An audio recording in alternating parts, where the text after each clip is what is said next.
Dhe ka ardhur puna deri sot, mos e kërkojmë, në çdo gjë.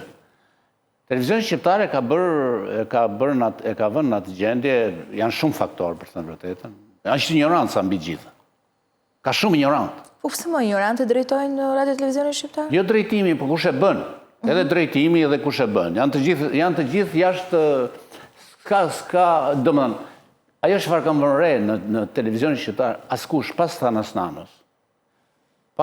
Nanos nuk ka qenë gazetar profesionist. Asnjë prej tyre. Ai është institucion publicistik, gazetari. Po askush nuk ka qenë. Asnjë prej tyre. Të gjithë kanë qenë militant partije, hamenj, njerëz të ardhur nga zona operative, zona e para operative. Atëherë politika. Po pra, thash që është politika që ka dëmtuar shumë. Pastaj politika është kthyer në ignorancë aty brenda për brenda, është kthyer në vjetërsirë. Po ty është televizionin publik shqiptar, gjithçka bjera vjetërsirë.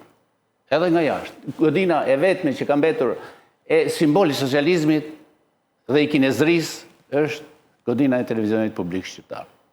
Pastaj vim tek thelbi, se këto nuk janë thelb.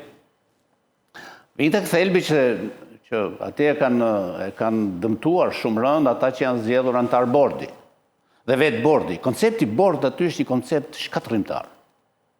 Për mendimin tim.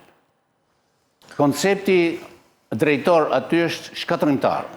Sepse atje fillon korrupsioni, nuk ka korrupsion më të madh se midis bordit dhe drejtorit. Nuk ka në këtë botë. Janë tërësisht korruptuar. Domethënë, mendon një drejtor televizioni. Bordet janë emërime politike. Po të them se këto bordet janë emërime, ju e dini që janë me aksione politike.